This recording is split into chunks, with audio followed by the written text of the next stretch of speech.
All right, good afternoon, councillors, staff and members of our gallery. A special welcome to our three schools, Molong Central School, who is represented by Amelia Thurtell, Violet Armstrong, and we've got Yeovil Central School, represented by Brooke Haycock, Georgia Alderton, and Canowindra High School, represented by Nita Cuddy, Jonty Bullock and Darcy Palmer. So welcome, and to their teachers, welcome along to our August council meeting. Also, I think we've got some representatives in the back there from the Fairbridge Farm, so welcome as well. All right, on with our first item. First before we get to that.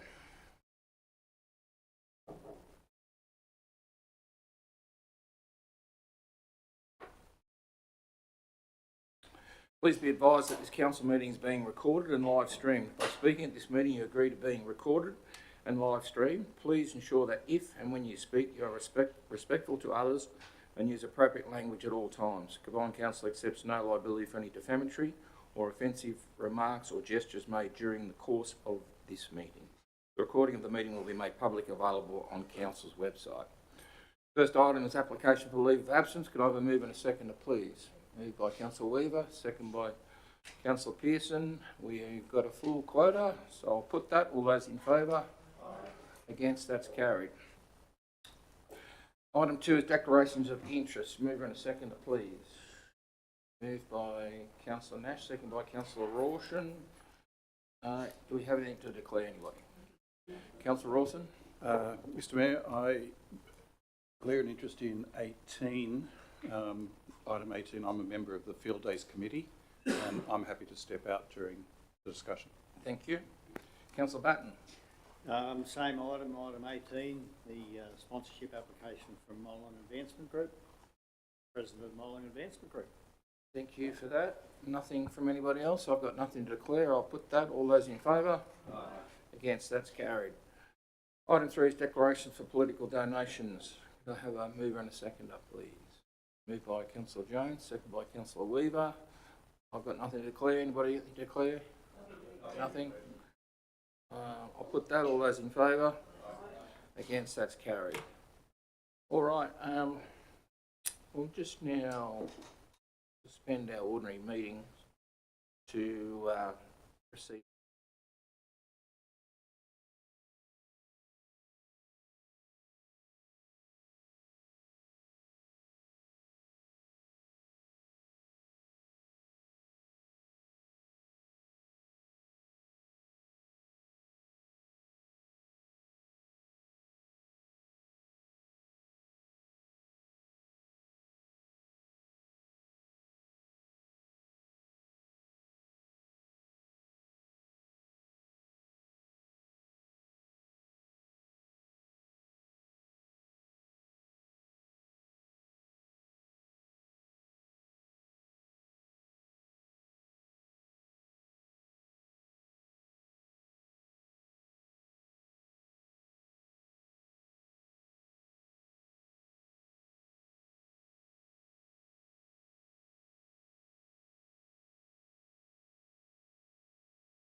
recording?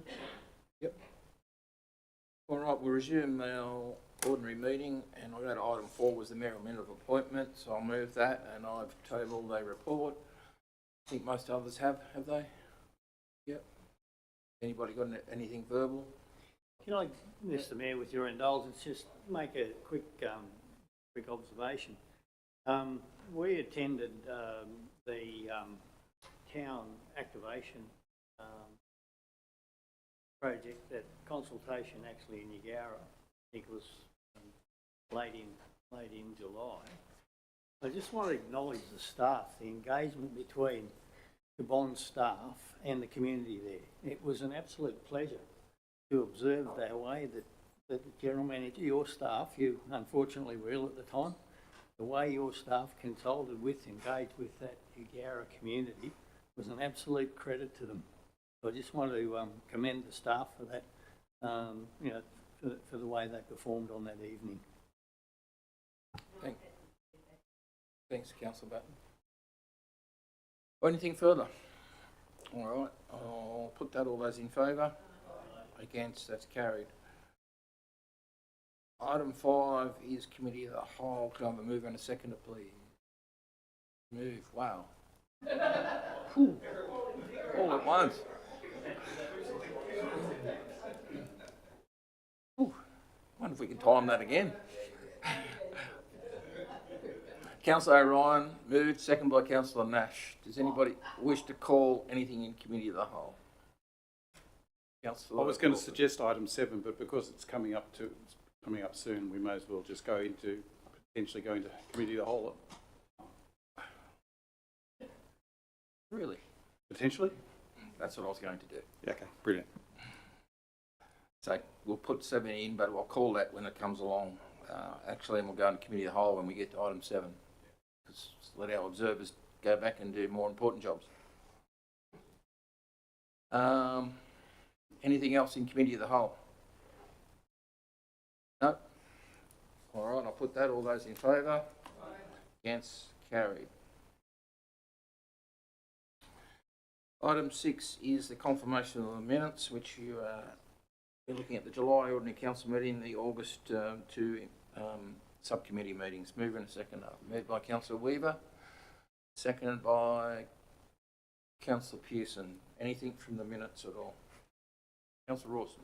Thank you, Mr Mayor. Look, I've actually just got a query, a clarification really. We've had a few changes, as you know, about, like for example, the Traffic Committee now forum. It's reporting to the Infrastructure Transport Committee, which is then reporting to this forum. There's also another item later on from that.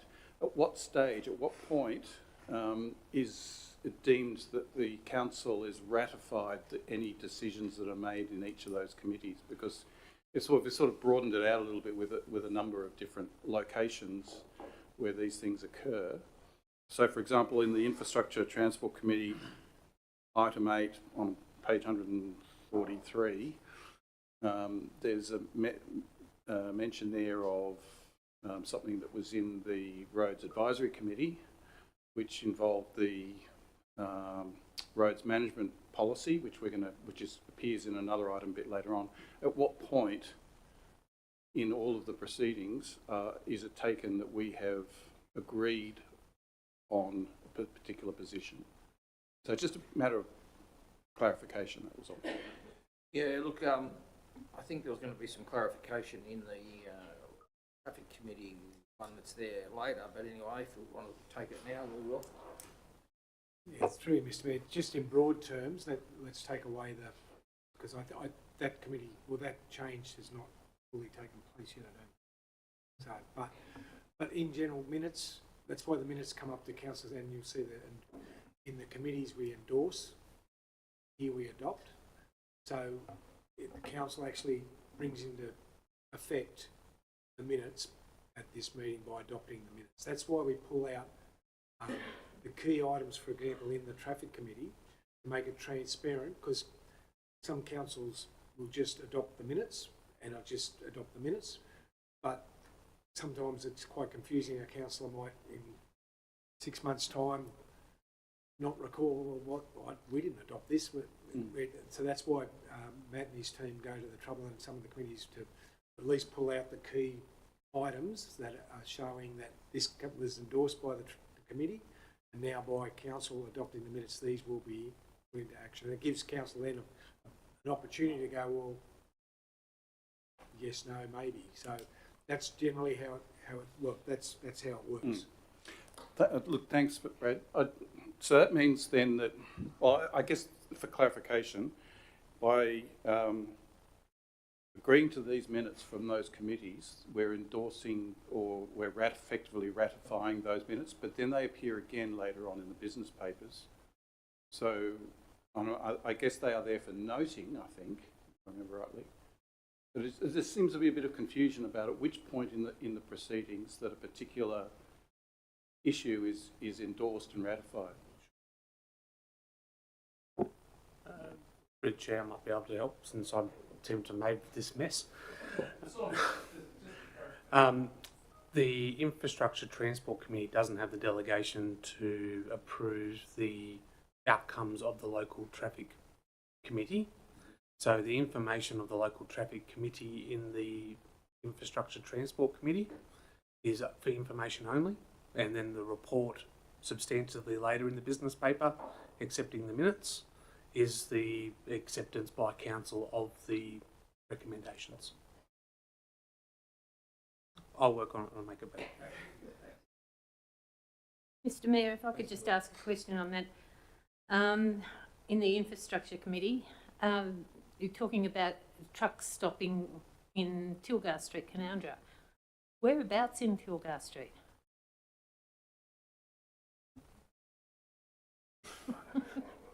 Through the mayor, I think it's about 5 doors down from the highway, heading north. Which? Yeah.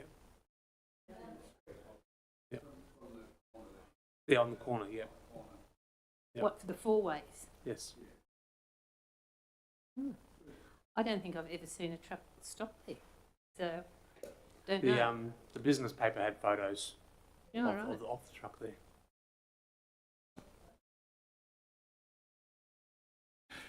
All right, getting back to the minutes. Any further questions on the minutes? No? All right, well, I'll put that. All those in favour? Against, carried. Item 7 is the Fairbridge Children's Park School Bell. Now, before we do that, can I ask somebody, I'll move in a second to go into Committee of the Whole. Moved by Councillor Poole, second by Councillor Rawson. All those in favour? Against, that's carried. So we're in Committee of the Whole, and I'll call that item 7, Fairbridge Children's Park School Bell. Move in a seconder, please. Moved by Councillor Weaver, second by Councillor Jones. Now, just before we get into any discussion, the recommendation is that Council determine the location of the Fairbridge School Bell. So it's a fairly open recommendation, so I probably need something more concrete as a recommendation from the floor. Councillor. Mr Mayor, I'm prepared to move a recommendation that the Fairbridge School Bell be located at Fairbridge Park. All right. Can I have a seconder on that? So that you're moving an amendment? So that's the amendment to the recommendation that the school bell be located at Fairbridge Park. Are you happy with that, Councillor Poole? Second by Councillor Poole. Any discussion? Councillor Rawson. Look, I support that.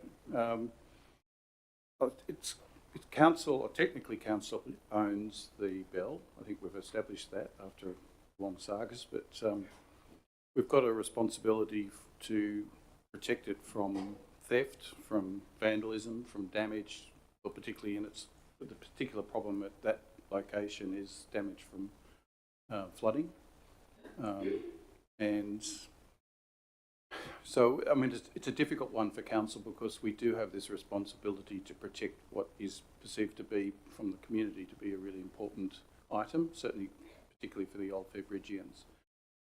Given the fact that the majority of the Old Fairbridgians appear to be keen to have it in that park, in that location, and they're prepared to accept some level of maintenance of that location and protection themselves.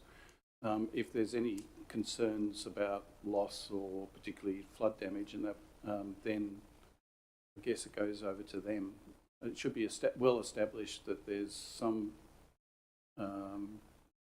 costs involved in like repairing or retrieving the bell if it gets lost down a flood. That sort of thing should go back to the Fair Bridgians. But I would certainly support leaving it there. Yeah, thank you. Any other discussion? Yeah, I just wanted to read this out, actually. The bell is of immense historical, symbolic and emotional significance to the old Fair Bridgians, and I'm sure that they'll look after it, and quite happy to let them have it. Yeah. Look, General Manager, just remind me then that, remember, it's actually council's. We own it. So we're making a decision where to put the thing that we own. It's no responsibility back to the old Fair Bridgians to replace it or ensure its security. It's our park. We've got to ensure the security. And as Councillor Rawson said, we're obligated to ensure its security, but we can only do as much as we can do. The security of it in a flood is extremely difficult, and that was made well and truly aware when the park was first established. We knew, and the Fair Bridgians knew part of that park was in a floodway. And we've seen 2 floods go through there, and unfortunately the last one did quite a significant amount of damage. So we can only protect it as much as we can. We can secure it as much as we can, but security of it is only as good as an angle grinder, remember? But we try. It's pretty secure there at the present moment, I think. So we can do the best we can, but just be clear that we own it. That's all. It's no. We cannot go back to the Fair Bridgians and say, well, we put it out there for you and it's gone now. You've got to replace it. Well, it's actually ours. My reading of it and my understanding is that they're aware of the risks. Yeah. It didn't go that far anyway, did it? During No. the flood? I mean, it's a steel, but I just think that for the old Fair Bridgians, it's a emotional touchstone. Like it means something to them, Yeah. whereas to the museum, it's an artefact. It's a piece of history, but it's not their history. It's a history of the old Fair Bridgians, and that we should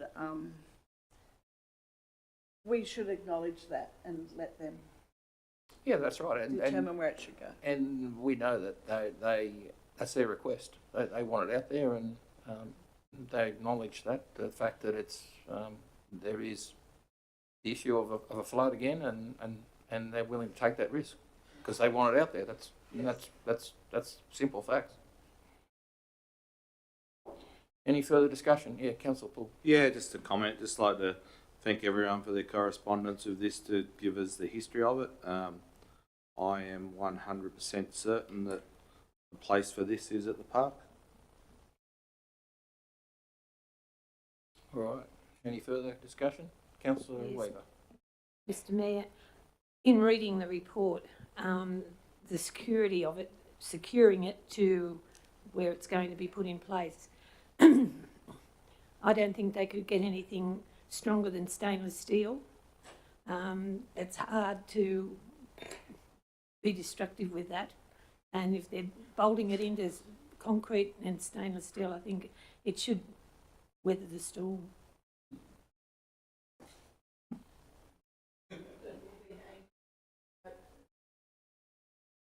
All right. Any more discussion? If not, I'll put that. All those in favour? Against? That's carried. Thank you, everybody. All right. Could I have somebody move that we move out of committee of the whole? Councillor Poole, second by Councillor Weaver. All those in favour? Against? Carried. Thank you, everybody. Item 8 is strategic policy review. Move in a seconder, please. Moved by Councillor Pearson, second by Councillor Nash. Any discussion on the strategic policy review?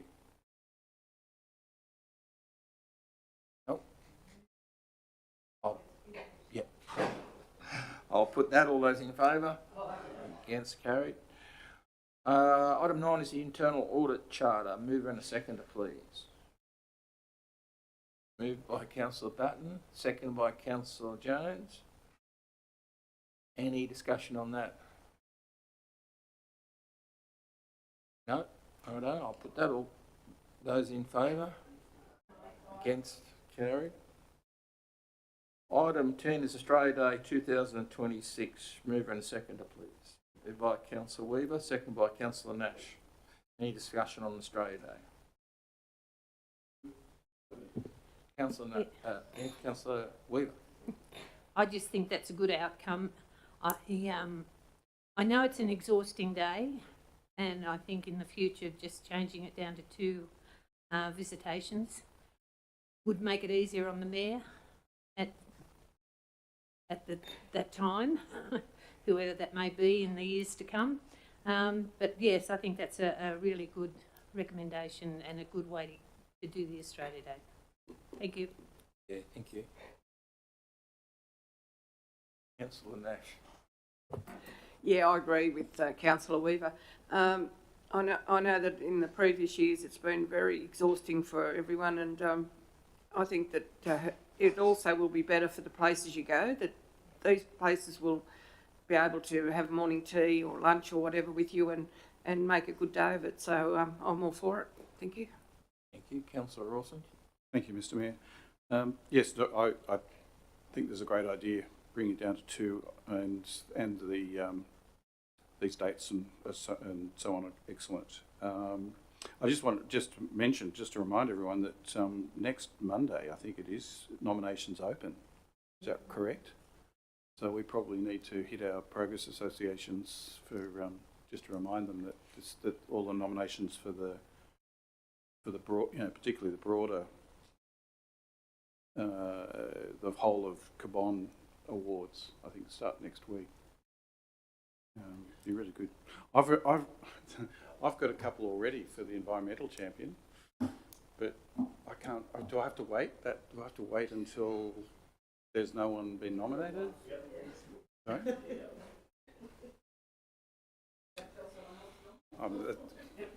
You're onto it, Marlene.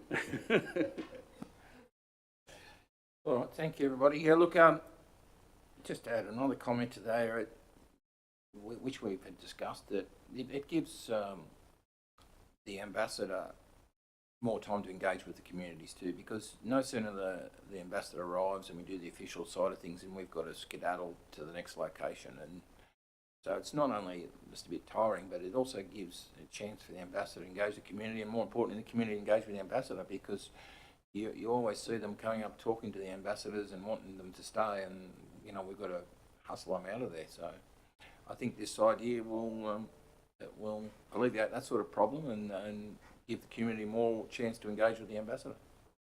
Do you think that in 2027, Kewdale and Manildra, so Kewdale this year is 9 a.m. to 10 a.m. and Manildra is 6 p.m. to 9 p.m. So obviously that's their traditional times. Will we shuffle it around so they're both doing like morning tea and lunch for each time, or lunch and afternoon tea, do you think?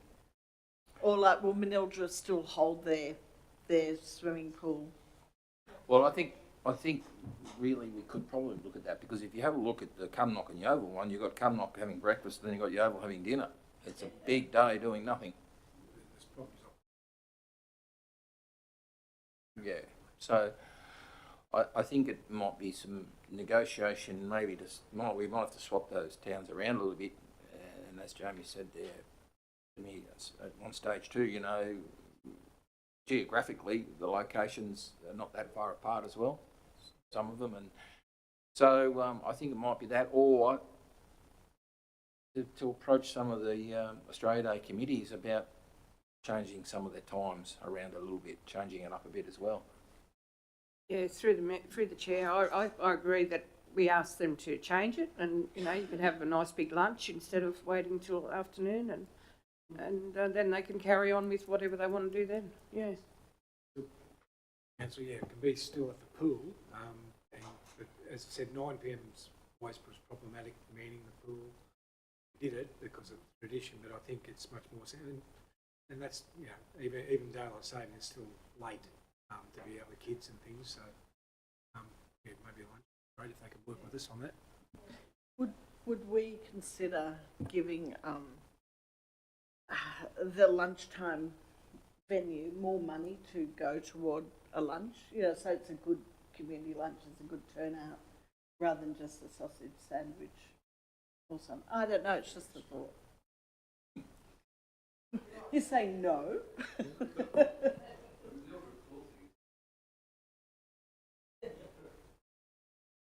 Yeah, look,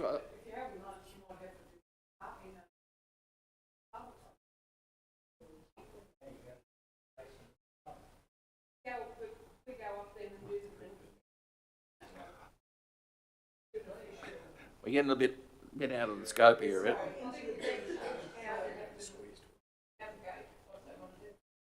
Look, I think it's a little bit more work in progress there, and all some great ideas, and we'll work with our straight A committees and narrow it down a little bit. All right. That's all on the recommendation, isn't it? Nothing else there? Nope. All right. I'll put that. All those in favour? Against? That's carried. Thank you, everybody. Item 11 is the Orange and Cabonne Road Safety Committee merged with the Community Safety and Crime Prevention Committee. Move and a seconder, please. Moved by Councillor Pearson, seconded by Councillor Jones.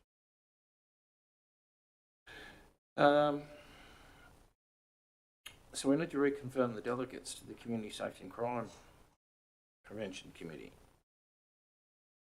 So I am the delegate with an alternative, Councillor Pearson. Is that going to be confirmed? Okay. Move that way. Yep, thank you.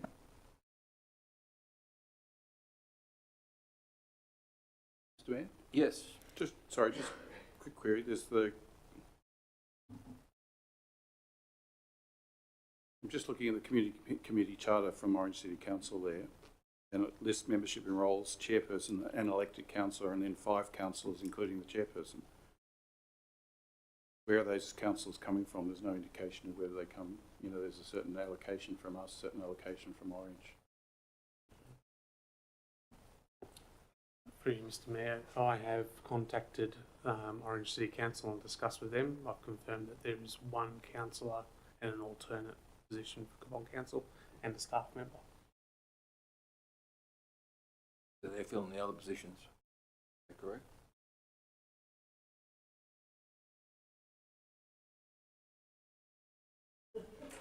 I just wondered, someone that's already in the road advisory or the traffic committee, would they be better to go? I don't know. As an alternate.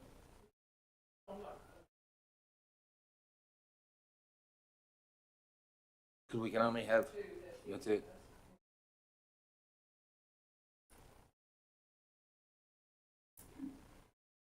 Yes, Mr. Mayor, if I could just say, with this committee, I take it it's meeting in Orange. I think, to be fair, it should be alternated between Cabonne and Orange to meet. Whether it'll make any difference, I don't know, but it just gives Cabonne a bigger playing part. Yeah, I know where you're coming from, but I guess if they're going to have the majority of people on it, they're going to say, well, yeah, they administer it, I've just been told. So, yeah, it's you know, we can try and get one out here every quarter or whatever.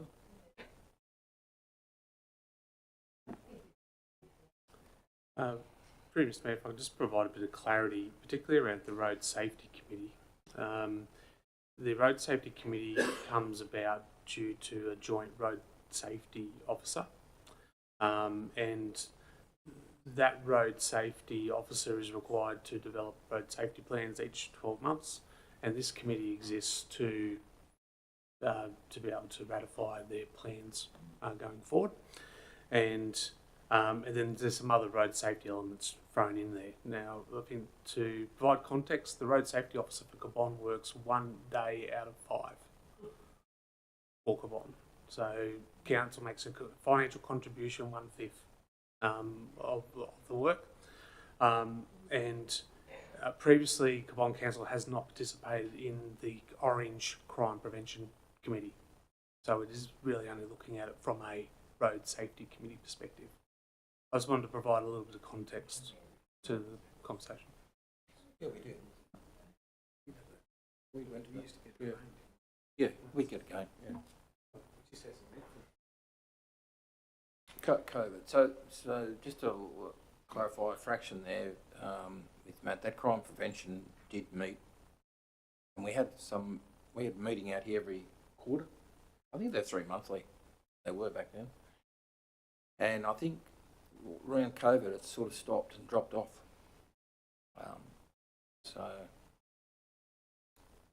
So look, it'll be good that this is rebadged and actually starting back up again, really. As a joint committee, so be it, but yeah.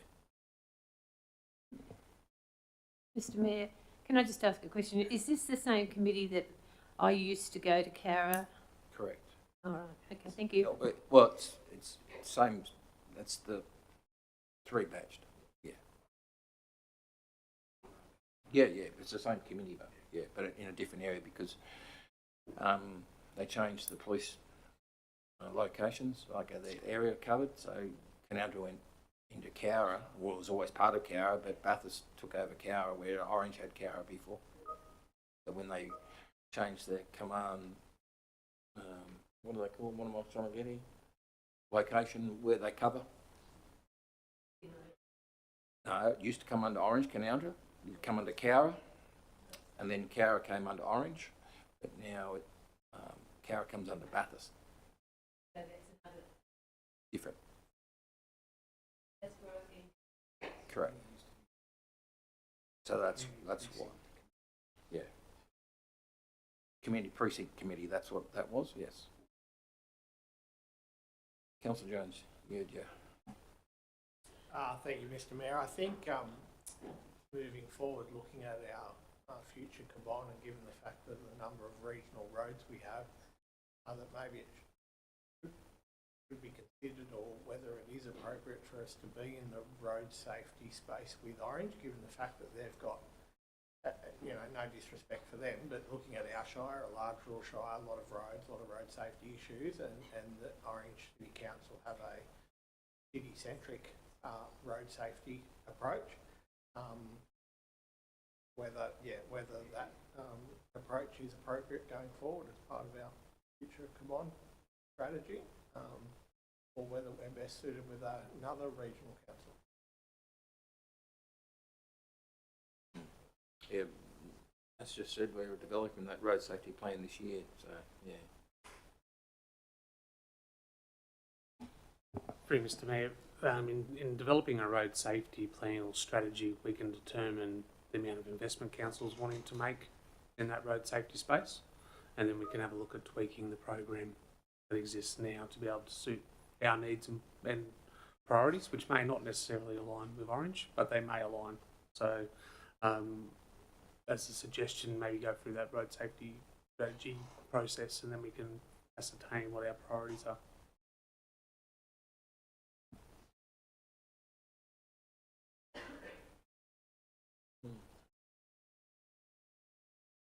Any further comment or questions? Nope. All right, I'll put that. All those in favour? Against, that's carried. Item 12 is the Cumnock Yoga potable water and fluoridation of water supply. Mover in a second. Moved by Councillor Weaver, second by Councillor Nash. Any discussion on this at all?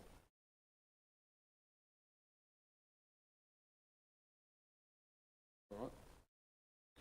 I'll put that. All those in favour? Against, carried. Item 13 is the Cumnock Community Land Plan of Management. Mover and seconder, please. Moved by Councillor Batten, second by Councillor Jones.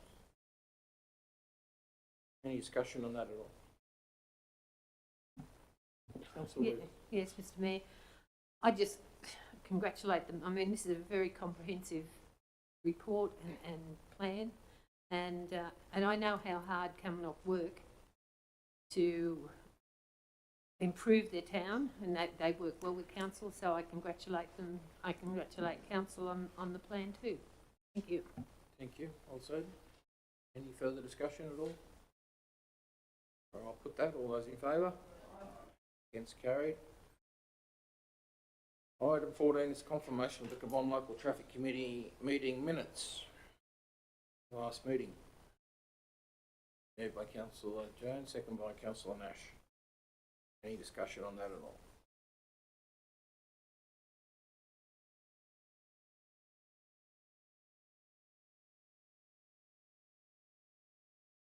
Through the chair, yes, it's the crossing for Molong is something that we're going to keep working on, I believe, and try and get some help with that. But at the moment, I think it's a bit of a stalemate, so we'll have to keep hammering on with it because it's dangerous, that crossing, without a supervisor. Yeah. Look, it's not. I'll just correct you fractionally. It's not at a stalemate. It's not at a stalemate. I am constantly hounding the her position. Director, Traffic for New South Wales. Anyway, it's fairly high up there. And there's information, and I'll put this on the record, that's saying that the traffic counts not up in the area where we have where we can have a supervisor there. However, the argument back is that we've got to look for special circumstances. So it's not a standard intersection for starters. We have examples in the region where we have supervisors at crossing locations where they don't have near much volume of traffic there, but they have special circumstances. So we've got to look now at special circumstances of why we need a crossing supervisor there. Now, I'll just comment quickly on the additional pedestrian crossing for Canowindra. They don't put pedestrian crossings in anymore. They won't do it. So we've got existing ones, we can work with those, but it's very difficult. They will put a map, what do they call, where they put a blister and it's not a pedestrian crossing, but it's a crossing indicator. Calming, yeah, islands and so on, that's all they will put in now. They don't do a crossing anymore. We have, yeah. So, but yeah, that's still on, well and truly on my radar to try and push for that, and I have been pushing every opportunity, and it was, when did we have a meeting, Matt? Was it about 2 weeks ago? And I nudged her again with the fact that we need a pedestrian supervisor there, so crossing supervisor. How many children go to Marlong Central School? Couldn't tell you off the top of my head.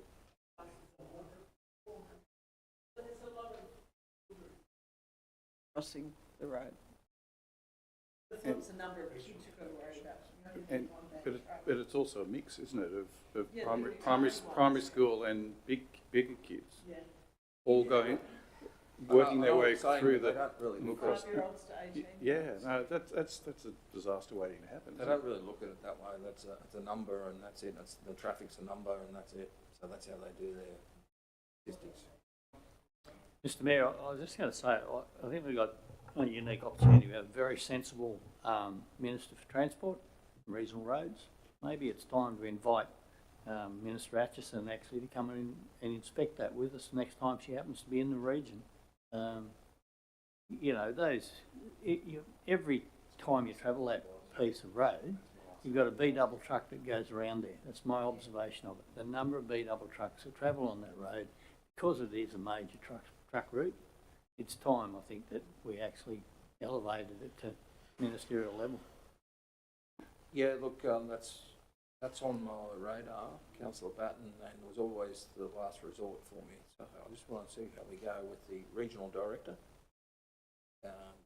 If we can get that part, because there's no doubt in the world she will just refer it back to her.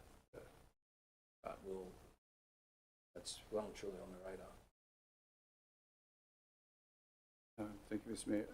Who pays for the supervisor? Is it Traffic for New South Wales? They do, not us. Okay. So ultimately it comes down to money. That's the real issue, is money.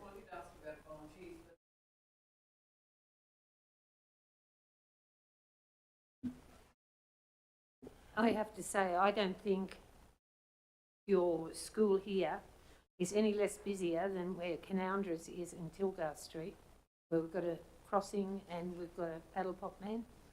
And I can't see why it wouldn't happen here. Yeah, and that took a lot of work. Remember the Yeah, trouble we no. had with that? And we're just going, we're going through the same process. We've got to show like special circumstances. So,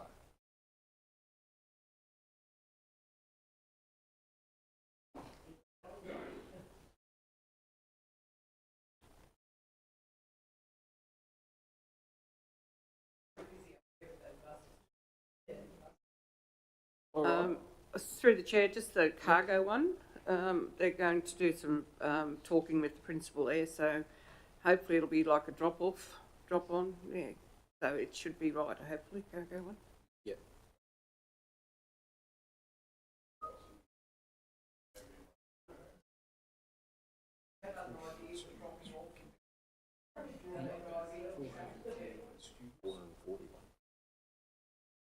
All right, just for the record, there's 441 students at Molong. Yeah. Oh.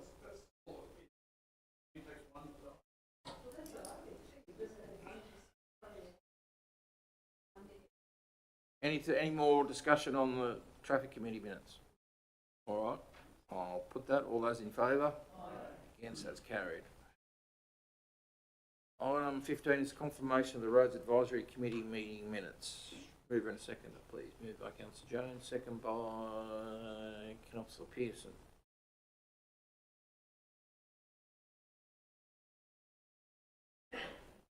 Councillor Rawson. Thank you, Mr Mayor. This is where my issue came up with before.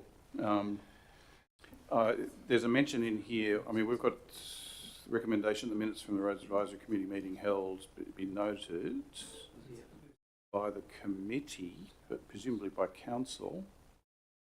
Is that right? That's the first thing.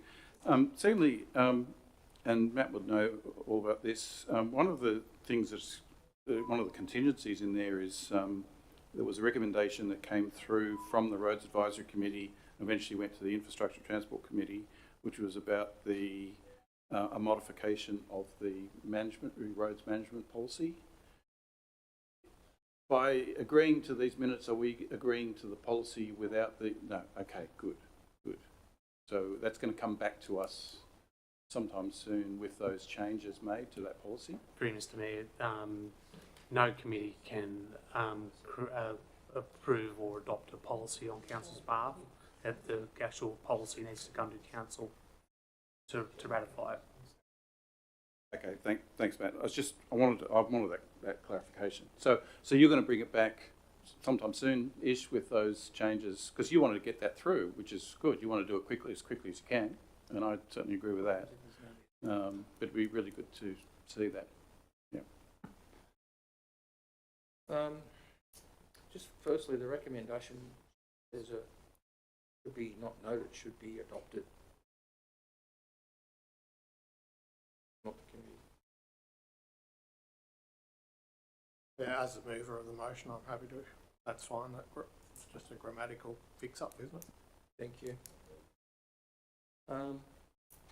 Just hang on a second.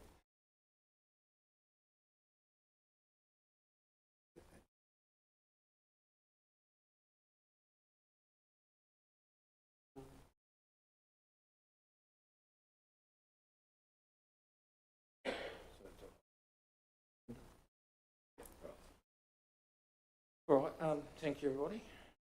Any further discussion on that at all? All right, I'll put that. All those in favour? Against, that's carried. Item 16 is the Cabonne Council borrow gravel pits. Mover and seconder, please.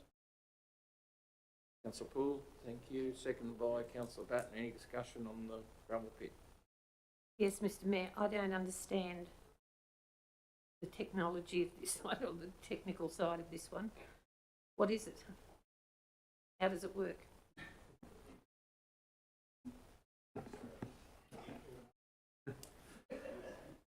Through the chair, typical engineers talking about borrowing things that don't get given back.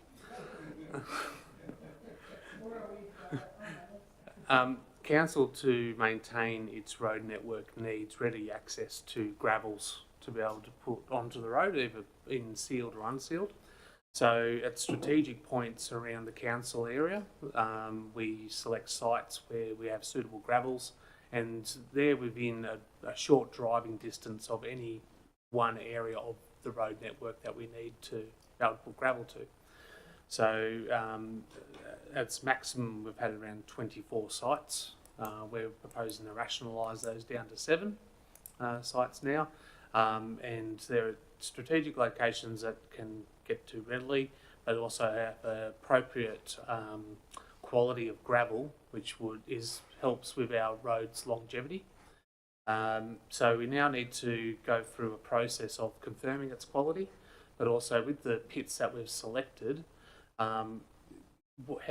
what's the economic life of those borrow pits? In which direction do we, on the site, do we actually win more gravel? So we have to do some geotechnical testing to be able to get some information out there, and then we can put forward new management plans and modify and renew our approvals to be able to use these pits going forward. I hope I answered that for you. Is these pits for the base, road base, or for the asphalty dark stones? Purely for the road base. All right. Yeah.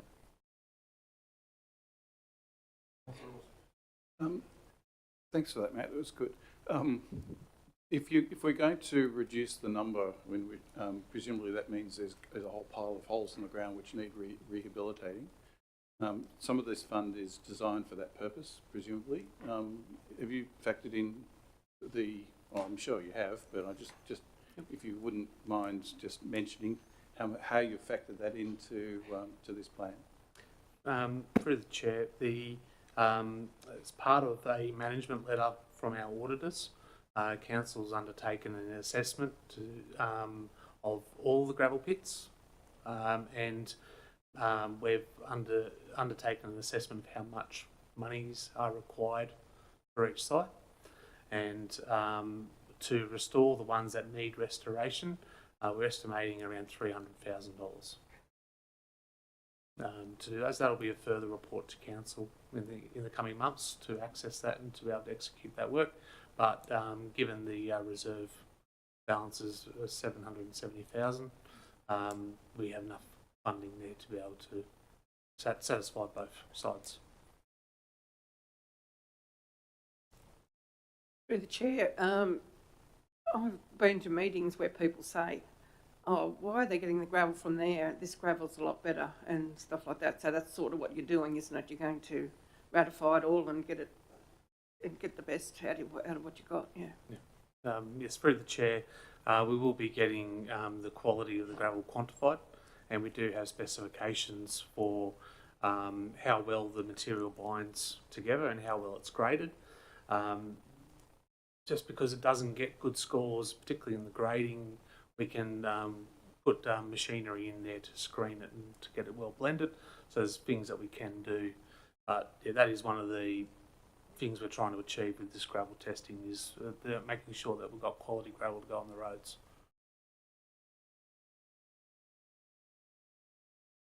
Any further discussion? No? All right, I'll put that. All those in favour? Against, carry.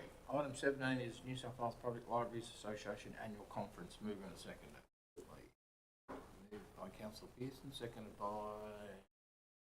Councillor Nash. Who would like to go to the Libraries Conference?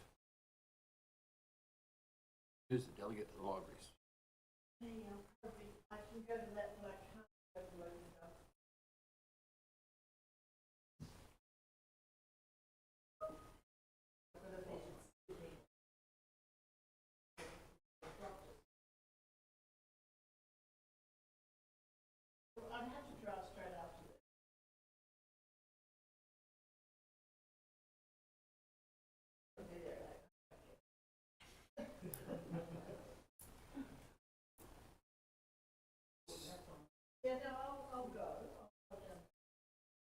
To the libraries conference? Yeah.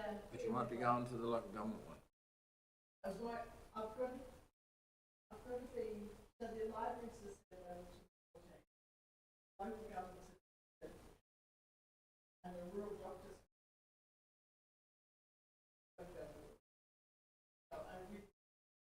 That's a lot of frozen meals, isn't it? Well, he'll be the rural doctors. Yeah, that's exactly right. I'll move councillor Paul.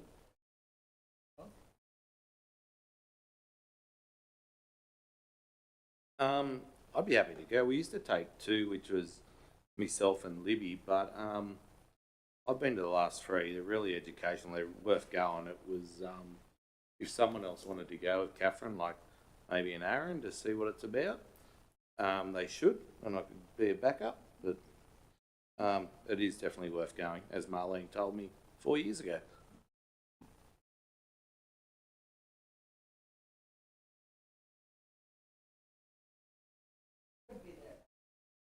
Yeah, you would go. Through the chair, Councillor Pearson wanted to go to the local government one, so maybe that will work out now.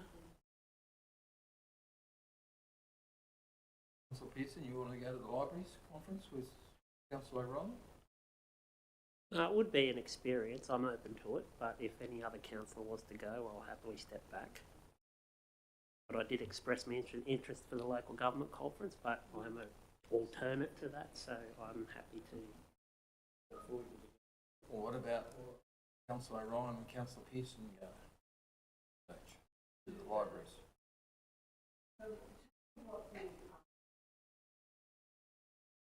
What would be arranged? That'll all be done for you. That Robin will do that, or Stacey, or Woody. Somebody will do that for you. So you go down on the night before. Okay. Night before. You've got to be there at 8:30. The night before.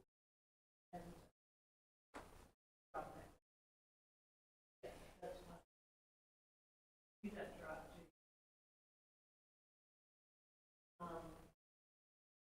We could do that. I'll just work out what.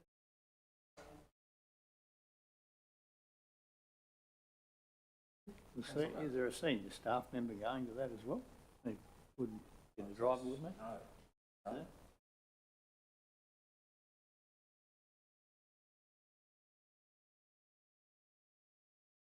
What about the library staff? Would one of those be interested? Quite interesting for them.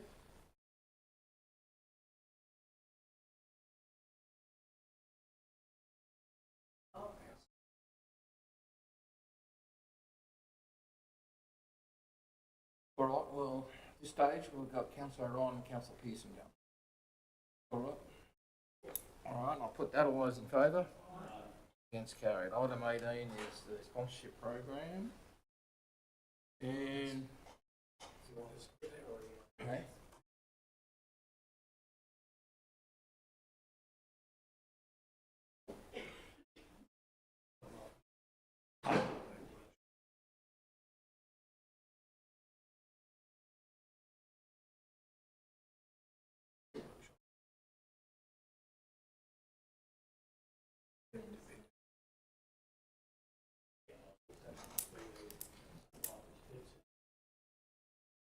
Yeah, all right, we'll do that. So I just need a mover in a second, please, on the sponsorship program.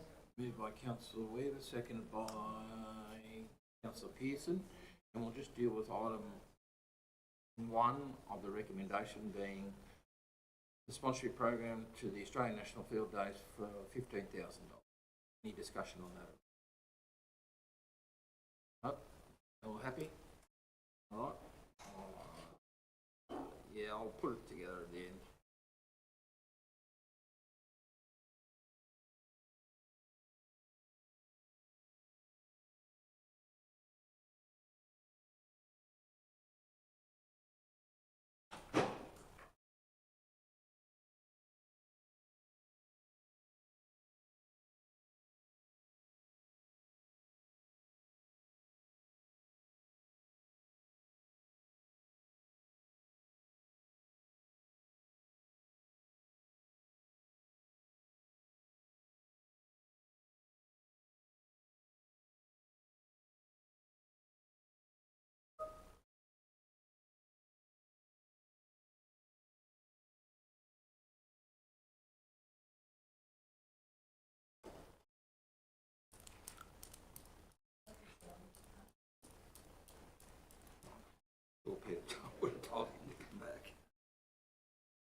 although it hasn't been,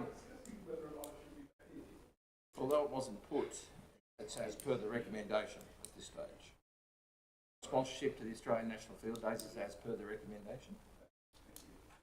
So now I've got item 2 of the recommendations, the Molan Advancement Group 5,000 for the October markets. Any discussion on that? No, everybody happy with that? All right, ask Councillor Batten to come in and we'll put the whole up.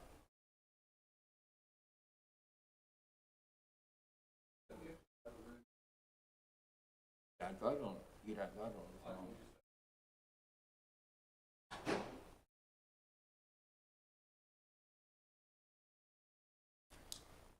All right, I'm going to put this in a second, Councillor Batten, but it's as per the recommendation, and probably advise you not to vote on it. All right, all those in favour? Aye. Against, that's carried. Thank you, everybody.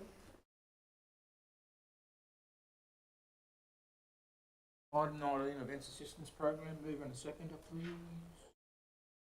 Moved by Councillor Nash, and who was that, Councillor Worthy, did you? Yep. Any discussion on that at all? All right, I'll put that. All those in favour? Against, that's carried. Item 20, request for donations. Move around a second, please. Thanks, Councillor Batten. Seconded by Councillor Jones. Good cause. Any discussion? All right, I'll put that. All those in favour? Against, that's carried. Item 21 is development application 2025/0096 358 Belgravia Road, Mullion Creek. Move in a second. By Councillor Ryan, seconded by Councillor Pearson. Any discussion? Councillor Rawson. Just a quick question, Mr. Mayor, thank you. I have no problem with this one. This was a location where I think we agreed to have a function centre out there. Is that right? Just wondering, how has that progressed in at all, that function centre? Does it impact at all on this particular development? Mr. Chair, I'll see you over the lectern. It's all right. Maybe you stand. It's all right. The development consent is impacted by that one. It is mentioned in the report. Just bear with me a sec.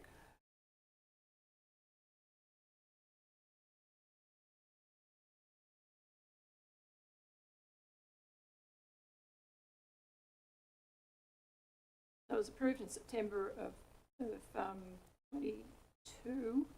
Would be valid for 5 years, and as long as it can comply with those conditions that are related to an area not dissimilar to what's been created.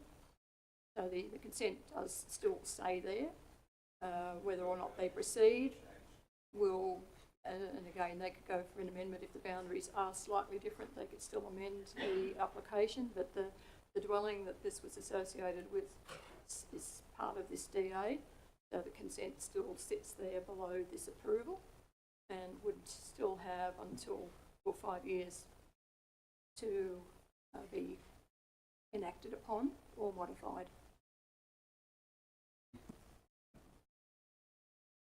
Thank you. Any further discussion on that?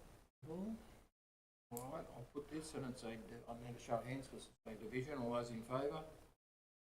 Against? It's unanimous. Thank you, everybody. Item 22 of development application 2025/0106 centre-based childcare facility and business identification signage lot 150 DP 75018 Noble Street, Yagara. Now, before I ask for a mover and a seconder, listen just to this. I've had a request from the applicant to amend the draft notice. Okay, so amend this draft. Deleting condition 19, and secondly by amending condition 24 to permit construction hours of work on Saturdays from 7 AM to 5 PM. So condition 19 refers to the use of flood compatible material, building material.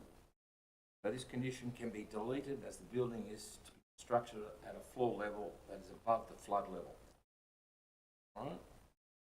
And condition 24 enables construction work during Saturday afternoon and is in accordance with the EPA and Department of Planning post-COVID construction guidelines. The variation will be from 8 a.m. to 8 a.m. to 1 p.m. to instead read 7 a.m. to 5 p.m. So what that does is the recommendation, one, after the bit of notice of approval, substituting subjected to the deletion of draft condition 19, amendment condition 24 to enable construction work on Saturdays from 7 a.m. to 5 p.m. And then condition 2 remains the same. Recommendation 2, I should say. All right, can I have a mover and a second? Moved by Councillor Paul, second by Councillor Jones. Any discussion on that at all?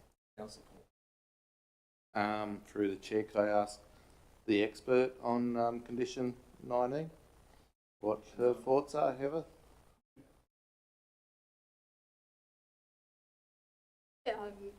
Yes, certainly through you, Mr. Chair. The development is actually constructed higher than the requirement for minimum floor level. So they've actually chosen to build up the site even higher than the base level that's required to match the flood control. This condition then also looks at the building materials in the building, but the building itself will actually be above the flood level. So there's no need to require that level of scrutiny to the building when the building itself is already out of the flood zone.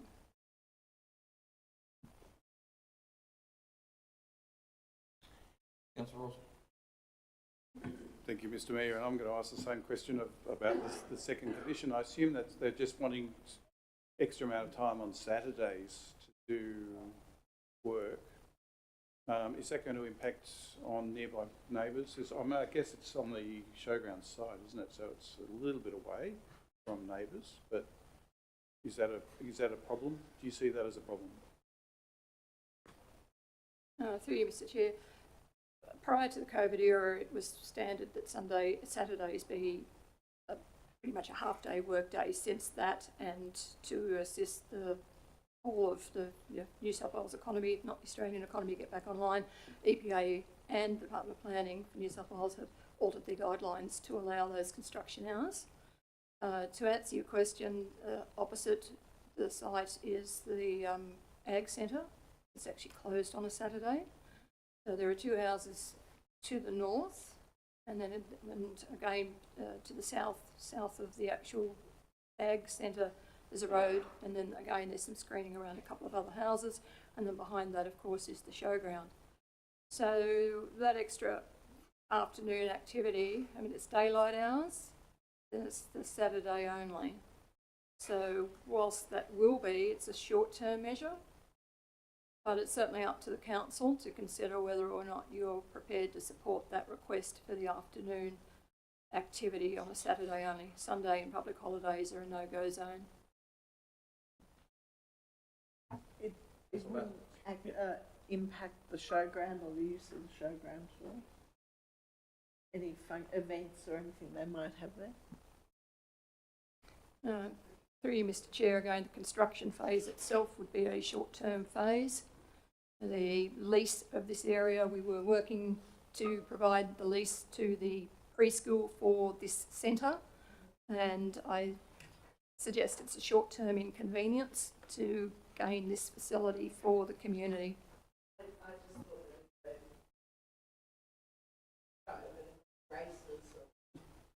Or an event on, I wonder if they'd work with the showground. Through you, Mr. Chair. My understanding is that if we do keep to the half-day measure, that there's still the opportunity for an exceptional circumstance for those sort of liaison to happen for notification in advance.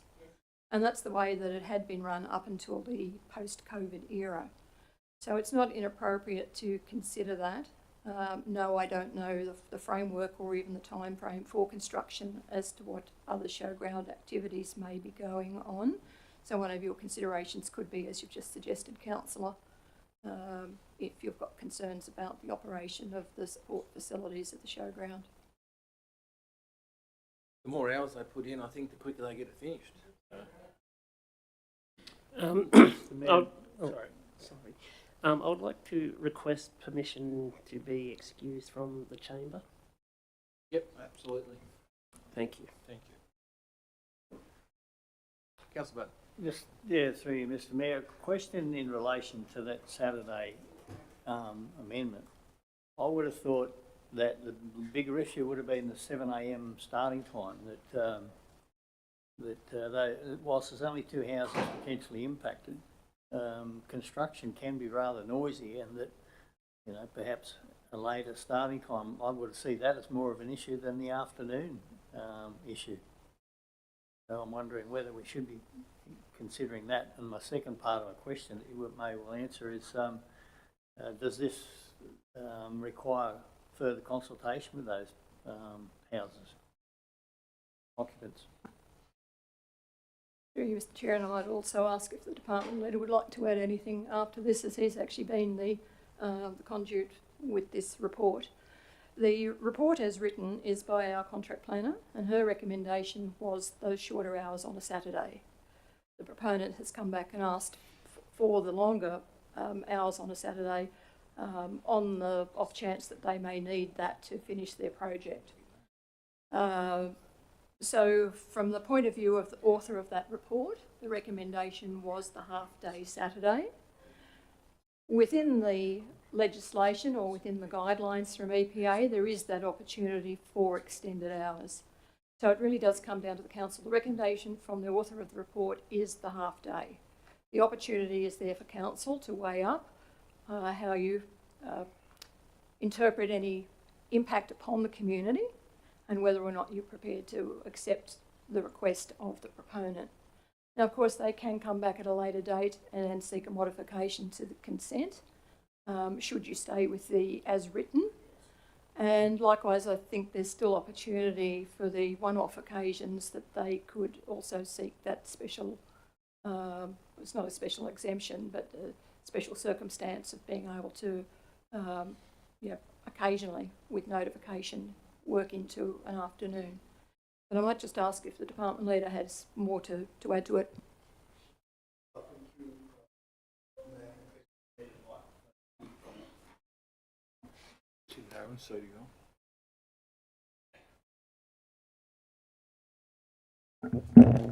Thank you, and thank you, Heather. I think the proponent is just asking for flexibility to be able to do work outside the nominated legislated hours, which are 8 to 1 p.m., as Heather has actually said.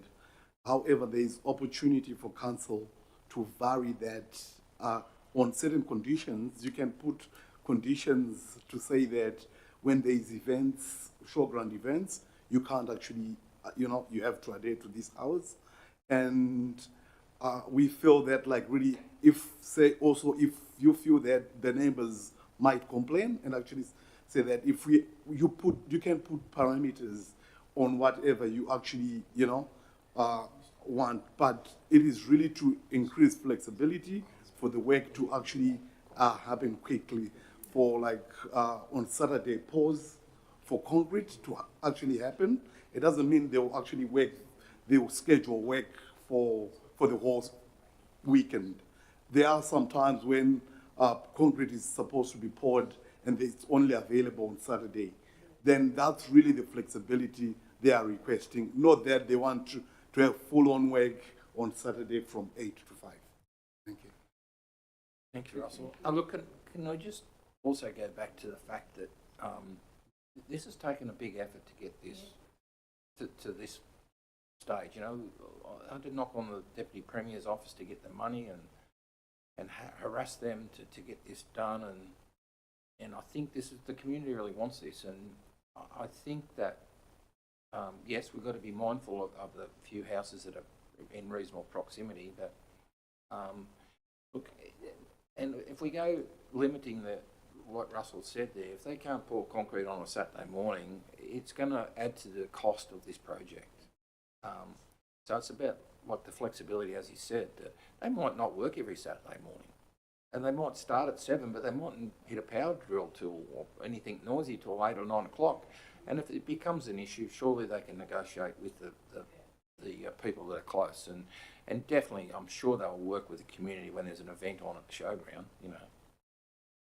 Yeah. Yeah, that was my question too, through the chair. Whether, you know, if you did get a lot of complaints, could we make it 8 o'clock in the morning? I've no problem with 5. Yeah, but I think Russell made a good point there. Like, sometimes the contract truck might only be available, so it's going to be one Saturday that they might start at 7. And this day and age, with construction, they get there at 7, they start at 7, they mightn't strike a blow late because they've gone through their toolbox meetings and so on and so on. And, you know, I'm hoping that, for the neighbours' sake, I'm concerned for them, I'm hoping for the neighbours' sake that it's minimal where they're going to be starting and firing up something noisy at 7 o'clock, hopefully, you know. But I think that little inconvenience outweighs the community demand for it. I think we really need to get this thing built as fast as we can. And the reality is it's only a temporary thing. It's not as if we're giving a function centre, for example, you know, that sort of largesse forever and on. Yeah, it's just a temporary thing. So, yeah.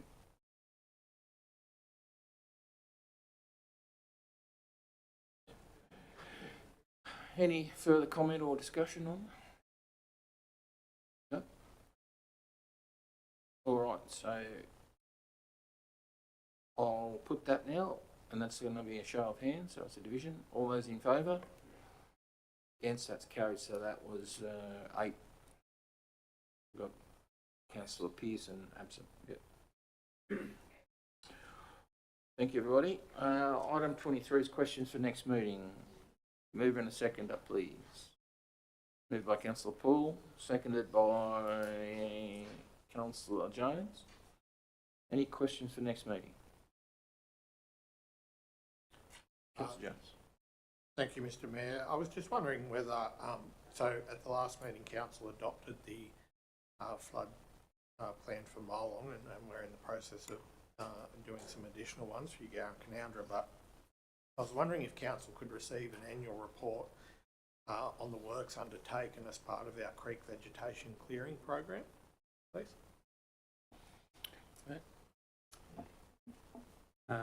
Mr Chair, if you're happy, I can answer that now. One of the actions coming out of the Molong Floodplain Risk Management Plan was the development of a creek vegetation management plan, which supported the outcomes of the floodplain management plan for Molong. And it's intended that in that plan there will be a 12-monthly report provided to the council, updating on the activities that were undertaken. And that plan would become one of our council strategies in managing the floodplain, so there would be a supplement to that going through the flood advisory committee before it came to council.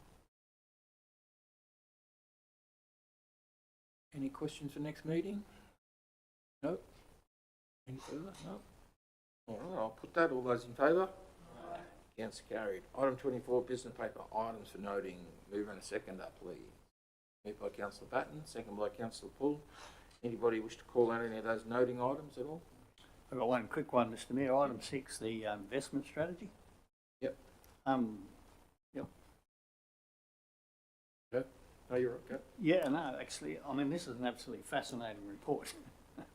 I noticed in the report that the Bank of India is one of the highest paying returns that we have in terms of term deposits. So I'm just interested, who actually does the work to actually identify where these opportunities are? Through you, Mr Chair. Thanks now to technology, we have access to some really fast real-time information. So on a day-to-day basis, our finance CFO has access to where all this is sitting anywhere in the industry.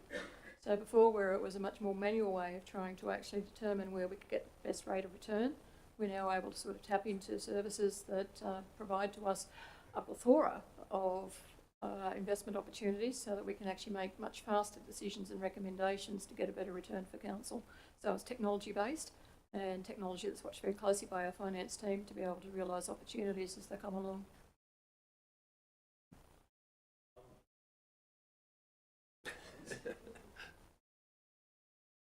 Any other noting items? Nope. All right, I'll put that. All those in favour? Against? That's carried. Item 25 is matters of urgency. Mover and a seconder, please. Moved by Councillor Paul, second by Councillor Weaver. Does anybody have anything urgent? Nope. Right, I'll put that. All those in favour? Against? Carried. Item 26 is committee of the whole section of the meeting, and we've dealt with that, but we need a mover and a seconder. We've dealt with it. Moved by Councillor Patton, second by Councillor Rawson. I'll put that. All those in favour? Against? That's carried. And just quickly, we call it item 27.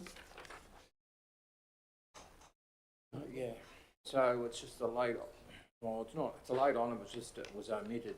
So we had the local address from the students at the council meeting, and we need a recommendation that the matters raised by the Canowindra High School, Molong Central School and the Oval Central School students representatives be noted that council received the address and we note that their concerns. Councillor Rawson moved, second by Councillor Weaver. Any discussion on that at all? No?